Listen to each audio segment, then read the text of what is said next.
बराए तावान की वारदातों में ज्यादातर वही लोग मुलविस होते हैं जिन्हें इस बात का इल्म होता है कि अगवाशुदा शख्स के रिश्तेदारों या खानदान से कितनी रकम वसूल की जा सकती है और इसका आसान तरीन तरीका क्या है। हमारे मुल्क की पुलिस को माजी में अगवा की ऐसी कई वारदातों का सामना करना पड़ा जिनमें मरकजी अगवाकार बैरून मुल्क मुकीम थे और उनके कारिंदे यहाँ से रकम वसूल करके उन्हें भेजते थे।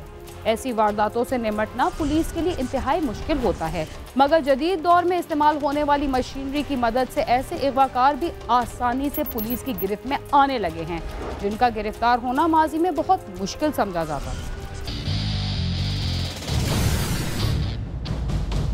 कत्ल के बाद अगर कोई संगीन तरीन जुर्म तस्वुर किया जाता है तो वो है अगवा बराए तावान की वारदात। इस वारदात में अगर पुलिस को शामिल कर लिया जाए तो पुलिस की जिम्मेदारी मजीद बढ़ जाती है, क्योंकि सबसे पहले अगवा होने वाले शख्स की जिंदगी को महफूज बनाना जरूरी होता है और इस वारदात में अगवाशुदा शख्स या सरकारी इदारों की छोटी सी गलती भी अगवाशुदा शख्स की मौत का सबब बन सकती है।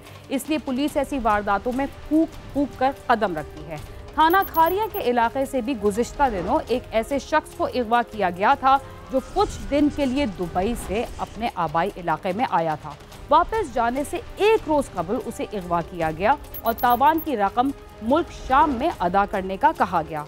शाम में रकम की अदायगी का क्यों कहा गया और मगवी कैसे बाजियाब हुआ, आइए हम आपको बताते हैं।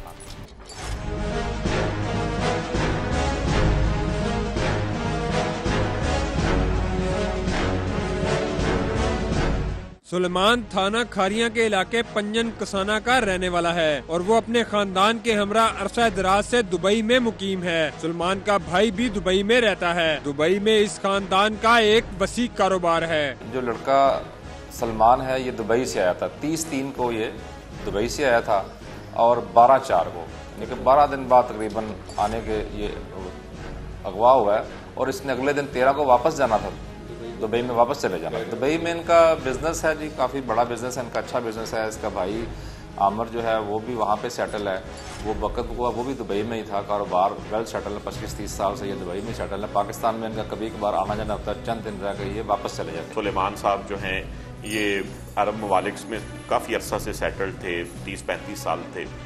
वहाँ पर इनका बहुत बड़ा बिजनेस है, ट्रांसपोर्ट का बिजनेस है और बहुत रिच ये फैमिली थी। ये तकरीबन 10-11 दिन कबल जो है पाकिस्तान में आया था अपने अजीज़ो अकारब को मिलने के लिए। सुलेमान और आमिर अक्सर औकात अपने आबाई इलाके में चक्कर लगाते रहते थे। शाहिद भट्ट भी इन्हीं के इलाके का रहने वाला था। शाहिद जानता था कि इस खानदान का दुबई में वसी कारोबार है। शाहिद भट्ट भी 18 साल इटली में रहा। इसकी 2 बीवियां हैं, वो दोनों भी बैरून मुल्क में रिहाइश पजीर हैं। सिर्फ वो अपने गाँव के प्यार में, अपने इलाके के प्यार में वो आ जाते हैं बेसिकली, तो ये लोग ज़्यादा वहीं सेटल। तो ये जब 30/3 को वापस आया तो जो मुल्ज़मान थे शाहिद भट्ट वगैरह और वकार, ये इनको जानते थे कि ये पैसे वाले लोग हैं, अमीर लोग। हालांकि शाहिद भट्ट जो मुल्ज़म है वो खुद भी बैरून मुल्क इटली में मुकीम रहा है, 17-18 साल कहते हैं मैं वहाँ आता जाता रहा हूँ, काम करता हूँ। इसकी एक बीवी भी बैरून मुल्क में ही है। तो ये इसको दूसरी बीवी भी इसकी बैरून मुल्क है, 2 बीवियाँ इसकी, दोनों बीवियाँ बैरून मुल्क है। शाहिद भट्ट ये सारे वकूबे का मास्टरमाइंड था। ये पहले भी जो है कत्ल के मुकदमात में ये चलान हुआ है, काफ़ी नोटोरियस किस्म का मुल्ज़िम है और ये सारा इसका मास्टरमाइंड था। बेसिकली ये इटली से आया था और इस वारदात के लिए यहाँ से आया था। इसकी जो है बीवी या इसके बच्चे सारे वो बैरून मुल्क, एक बीवी इसकी जर्मनी में होती है, एक बीवी इसकी इटली में होती है।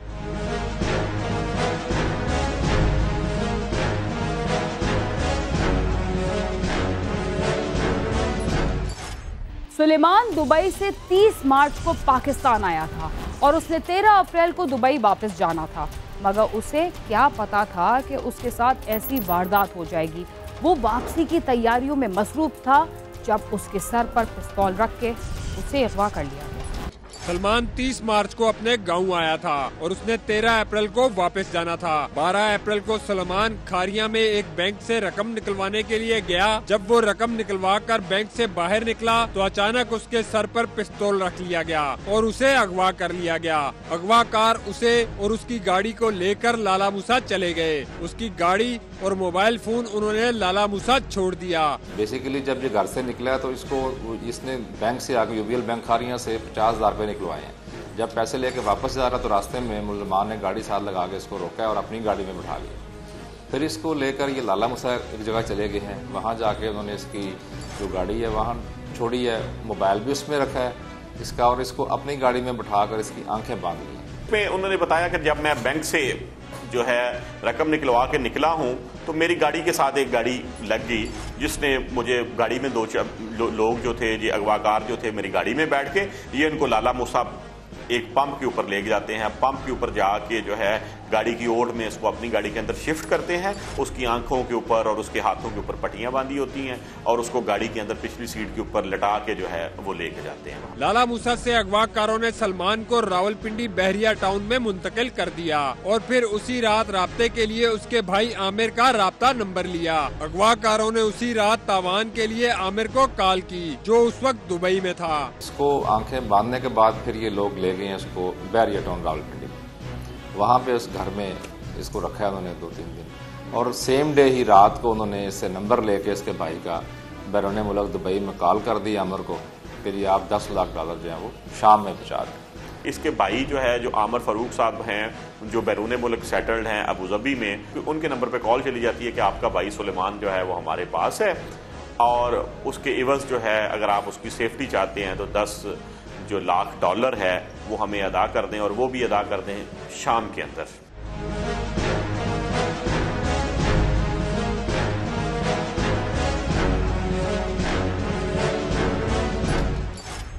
अगवाकारों ने आमिर से दुबई में राब्ता किया था और उसे कहा कि वो अपने भाई की जिंदगी चाहता है तो $10 लाख अदा करे।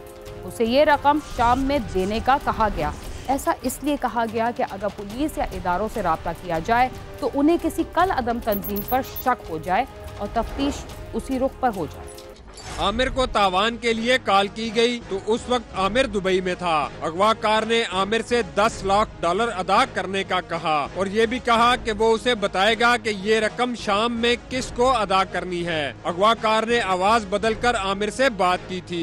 शाम में रकम की अदायगी के लिए इसलिए कहा गया ताकि शक किसी दहशतगर्द आलमी तंजीम पर किया जाए। उसने जो कॉल की है वो भी उसने इसको नहीं की, इसको तो ले गया वो, इसके भाई को दुबई में कॉल गई है कि जी आप $10 लाख जो है वो शाम में पहुँचाएं।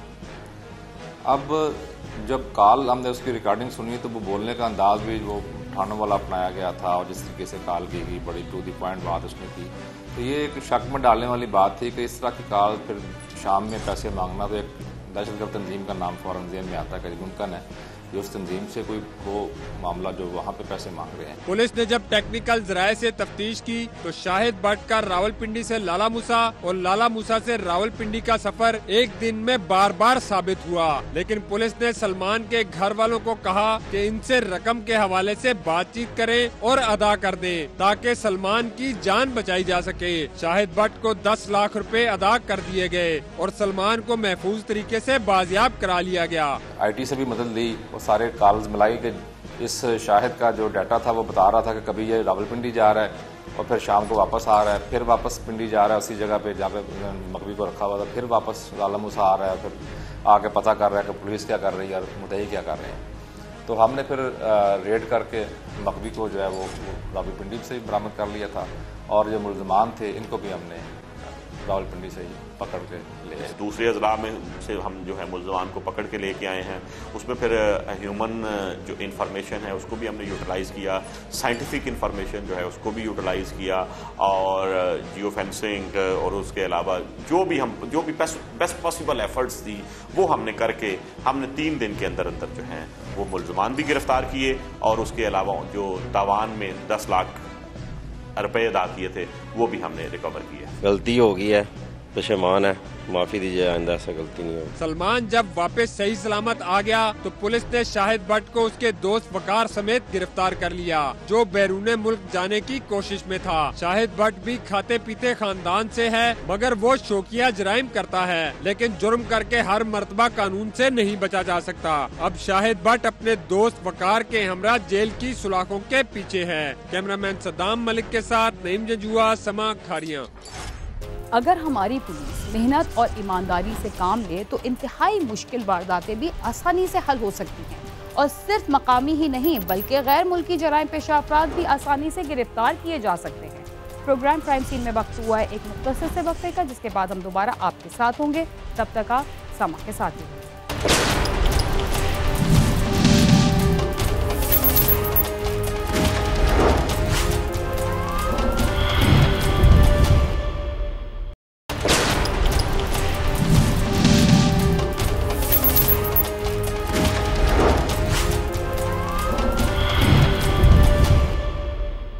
प्रोग्राम क्राइम सीन में एक बार फिर खुशामदीद। लालच किसी भी चीज का हो, जब वो एक हद से बढ़ता है तो वो हवस में तब्दील हो जाता है। अपने मकासद की तकमील के लिए जराइम पेशा अनासर हर हद से गुजर जाते हैं। जहां मर्दों और औरतों को जराइम का निशाना बनाया जाता है, वहीं हमारे मुल्क में जमीन, जायदाद और रकम के लिए कहीं बच्चों को कत्ल किया जा रहा है तो कहीं उन्हें अगवा करके भारी तावान वसूल किया जाता है, और कभी उन्हें अपने नापाक अज़ाइम की खातिर मौत के घाट उतारा जाता है। लाहौर से भी एक 4 साला बच्चे को तावान के लिए अगवा कर लिया गया था। आइए देखते हैं उसके साथ क्या सलूक किया गया।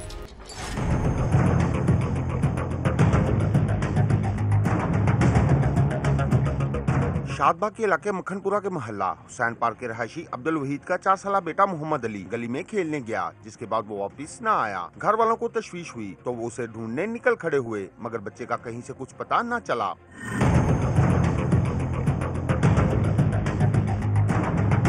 घर वालों ने इर्द गिर्द के इलाके की मसाजिद में भी ऐलानात करवाए और थक हार कर अगले रोज थाने में इत्तला कर दी। पुलिस ने भी बच्चे की तलाश शुरू कर दी।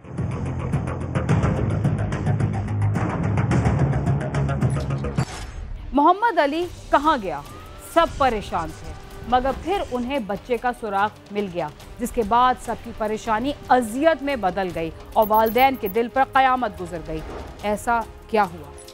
मोहम्मद अली के वर्षा को एक दुकानदार ने बताया कि बच्चा उनके हमसाये वकास के साथ जाते देखा था, जिस पर वर्षा ने वकास उर्फ विकी को फोन किया तो उसने बच्चे के बारे साफ इनकार कर दिया और उल्टा वर्षा को इल्जाम लगाने पर धमकियां दी, जिस पर वर्षा ने पुलिस को इत्तला कर दी। मोहम्मद अली उसका नाम है, बस वो गली में खेल रहा था, साथ ही चीज़ों वाली दुकान थी, उधर से चीज़ लेने निकले, आगे पीछे भी निकल जाता था। बस वो मोहल्ले का एक लड़का था, उसने हमें कभी हमने सोचा भी नहीं था कि वो ऐसा करेगा, कभी हमारे ज़हनों को मामले भी नहीं था। तो बस पता ऐसे लग गया कि उसका काम है, ऐसे लोगों ने बताया कि वो ऐसे साथ साथ था, ये कह रहा था। तो हम 15-20 मिनट बाद हम सब बाहर निकले हैं, यहाँ वहाँ देखा तो उतनी देर तक वो कहीं भी नहीं था, इधर कहीं नज़र ही नहीं आया। उसका नाम विक्की है। पुलिस ने इलाके में मुख्तलिफ घरों और दुकानों के बाहर लगे सीसीटीवी कैमरों की फुटेज चेक की तो एक फुटेज में बच्चे को वकास उर्फ विकी साथ लेकर जाता हुआ नजर आ गया। पुलिस ने उसके भाई से पूछताछ की तो मालूम हुआ कि वकास गुजरांवाला में है, मगर उसका मोबाइल फोन बंद था। पुलिस ने उसके मोबाइल फोन को ट्रेस करते हुए उसे गुजरांवाला के एक अस्पताल से हिरासत में ले लिया। ये बच्चे को साथ ले गया, क्या हो मैं आपको इन्हें को बकरे दिखाता हूँ, बच्चों को होता है शौक बकरों का। इन्होंने इसे अगवा किया, अगवा के तो जहाँ से चीज़ देखे थी ना, वो दुकानदार जो है ना, उन्होंने वो हमें बताया कि जब मैंने उसके साथ विकी के साथ बच्चे को देखा, इसी शक की बुनियाद पे हमने इसके भाई से नंबर लेके ना इसको फ़ोन किया। उन्होंने कहा कि जी भाई बच्चा अगर तेरे पास है तो दे जा। ये कहता नहीं मैं तो फलानी जगह पे हूँ, मैं आप मुझे पर इल्ज़ाम लगा रहे हैं, मैं ये कर लूँगा वो कर लूँगा। फिर हमने थाने रजू किया, पुलिस को बताई सारी कार्रवाई। पुलिस ने भी इसको जो है ना टच करने की कोशिश किया, लेकिन इसने अपना मोबाइल बंद कर दिया, ठीक है ना। फिर हमने इसी कार्रवाई के दौरान इससे पूछा, भाई को पूछा ये कहाँ जाता है ये, इसने जैसे गुजरांवाला पे इसने एक घर लिया हुआ है, ये अब वहीं पे रहता है। उसी पुलिस के सामने इसको रेड की, उसके उधर से जो है ना वो ये हॉस्पिटल एडमिट हो गया था, जानबूझ के ना हॉस्पिटल एडमिट हो गया था। हॉस्पिटल से क्यों उठाया? मुलजम वकास ने पुलिस तफ्तीश में इंकशाफ किया कि उसने बच्चे को 5 लाख रुपए तावान की खातिर अगवा किया था और पकड़े जाने के डर से उसे हलाक करके नहर में फेंक दिया था। अब पुलिस के मुताबिक इसने जो बयान दिया ना वो ये है कि जी मैं जब मुझे पीछे फ़ोन आ रहे थे ना, मैं घबरा गया, मैं वापटा टाउन कॉलोनी के पास उतर गया गुजरांवाला में, वहाँ पे नहर पे बैठा रहा, वहाँ पे मैंने वो सारे फ़ोन सुने हैं, ठीक है ना। कहते मैंने घबरा के या जैसे भी मैंने वल्लाह मैंने बच्चे को जिंदा ही है ना उसको नहर में डाल दिया। मुलजिम के इंकशाफ पर बच्चे के घर में सफ़े मातम बिछ गई। बच्चे की लाश कैसे मिली और बुरसा का क्या मुतालिबा है, आइए जानते हैं। पुलिस ने रेस्क्यू टीमों की मदद से नहर से बच्चे की लाश की तलाश शुरू कर दी, मगर कई दिनों की तगोदो के बावजूद लाश न मिली, जिस पर पुलिस ने नहर बंद करवाकर तलाश की तो बच्चे की लाश मिल गई, जिसे लाहौर मुर्दा खाने शिफ्ट कर दिया गया। पुलिस की कार्रवाई, पुलिस ने तकरीबन 10 दिन जो है ना वो गोताखोरों की मदद से, लेकिन बच्चे की लाश नहीं मिली। फिर हमारे जो इन्वेस्टिगेटर हैं रजा साहब, उन्होंने नहरबंदी करवाई। नहरबंदी के बाद आज जो है ना बच्चे की लाश मिली है सुबह 11 बजे। छोटे भाई को गली में से उठाया और अगवा करके उसे ले गए, तो पुलिस कार्रवाई की गई जिसकी बिना पर उसे पकड़ा गया, शक की बिना पर। उसके बाद उसने बताया कि मैंने इस तरह नहर में फेंक दिया उसे। मकतूल के वर्सा का कहना है कि कोई सोच भी नहीं सकता था कि वकास ऐसा काम कर सकता है। उसने प्लानिंग से पहले बच्चे को चांद दिन खाने की मुख्तलिफ चीजें खरीद कर दी और उसे अपने साथ मानूस करके उस दिन बहला फुसला कर अगवा करके ले गया था और फिर पकड़े जाने के डर से बच्चे को मार डाला। जो मोहल्लेदार है वकास और विक्की, ये काफी दिनों से बच्चे को ना मानूस कर रहा था, कुछ चीजें वगैरह लेके देनी। हम अपील करेंगे कि उसको कड़ी से कड़ी सजा दी जाए, फांसी के उसको बस कड़ी से कड़ी सजा दी जाए बस। मोहम्मद अली को मकामी कब्रिस्तान में सुपुर्द खाक कर दिया गया। मकतूल के वर्सा और अहले इलाका ने मुतालबा किया है कि मुलजम को जल्द अज जल्द इबरतनाक इंजाम तक पहुंचाया जाए ताकि आइंदा किसी को ऐसा करने की जुर्रत ना हो। कैमरामैन साद नवीद के साथ आमिर शहजाद, समा, लाहौर।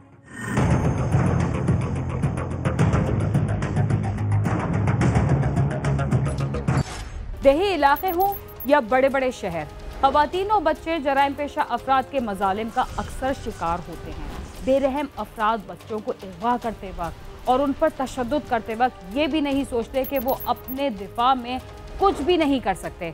मगर इससे भी तशवीशनाक बात यह है कि ज़्यादातर बच्चे अपने वालिदैन की लापरवाही की वजह से अगवा होते हैं या अपनी जान से जाते हैं। बहुत सारे वालिदैन को ये तक पता नहीं होता कि उनके बच्चे दिन भर कहाँ रहते हैं और कैसे बच्चों के साथ उनकी दोस्ती है। इसके साथ ही क्राइम सीन अपने अख्तिताम को पहुंचता है। अगर आप हमसे रब्ता करना चाहते हैं तो हमारा पता है cs@sama.tv। इसके अलावा आप फेसबुक, ट्विटर और यूट्यूब पर भी हमसे रब्ता कर सकते हैं और हमारा प्रोग्राम भी देख सकते हैं। बीना खान और क्राइम सीन की टीम को इजाज़त दीजिए और देखते रहिए समा।